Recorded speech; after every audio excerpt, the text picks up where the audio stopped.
Ho appena finito di leggere il libro di Rick Rubin, L'atto creativo, un modo di essere, e oggi mi andrebbe di raccontarvi quello che ho imparato e soprattutto quello che potete trovare voi qui dentro.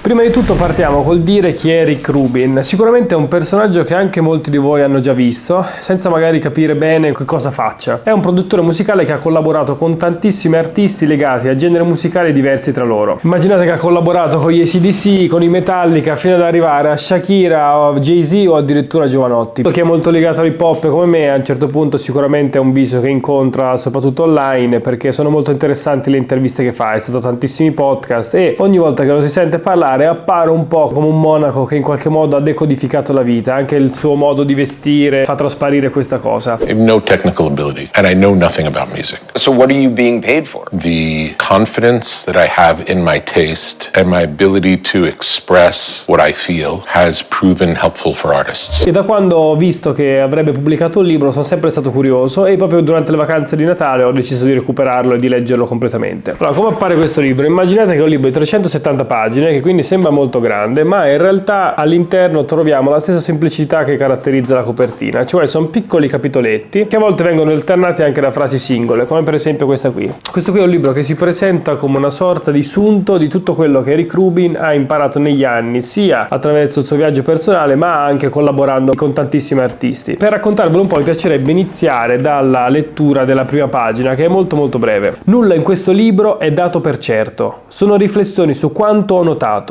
non tanto fatti, dunque, ma pensieri.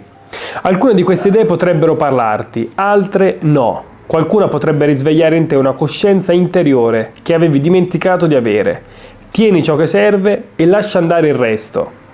Ognuno di questi momenti è un invito a continuare a cercare, a guardare più in fondo, ad allontanarti o ad avvicinarti, ad aprirti a delle possibilità per un nuovo modo di essere.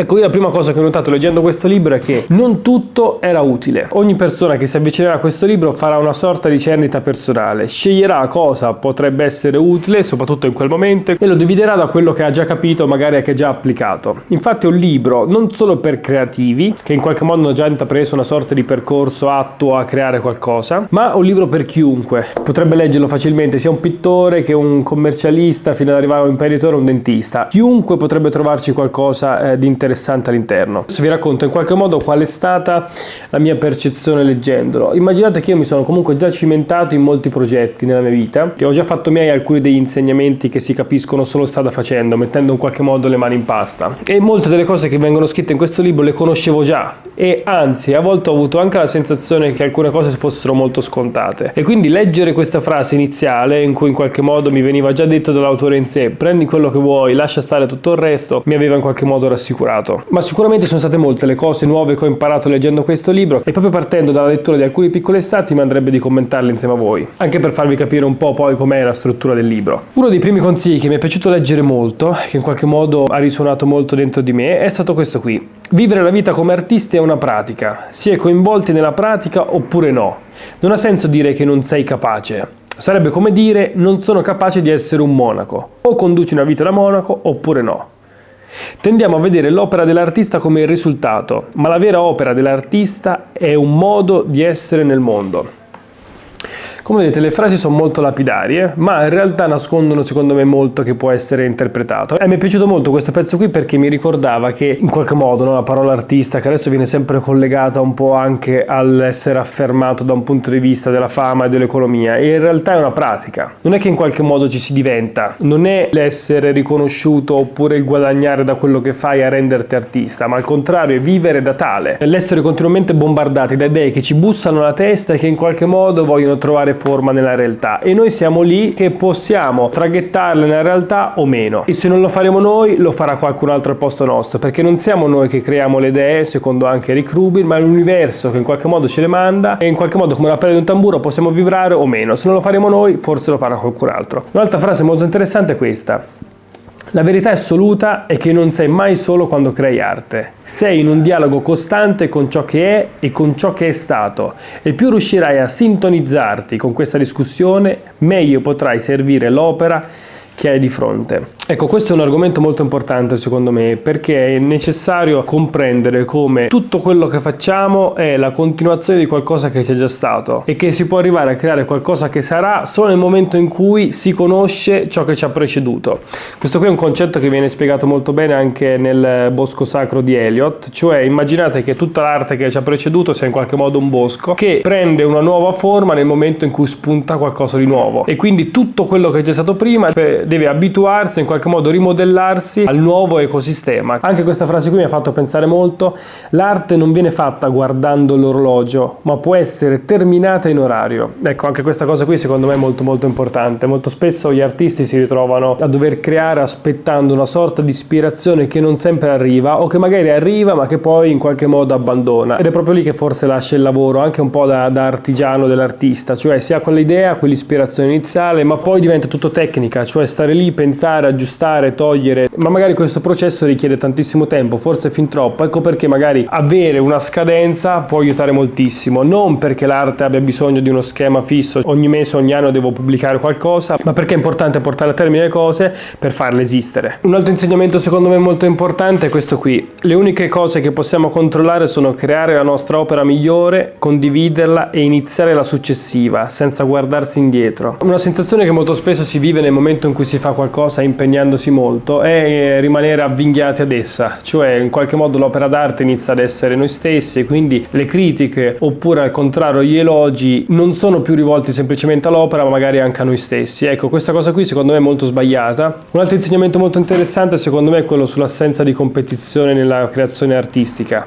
L'arte riguarda chi la fa, il suo fine è esprimere chi siamo. Ecco perché la competizione nell'arte non ha assolutamente senso.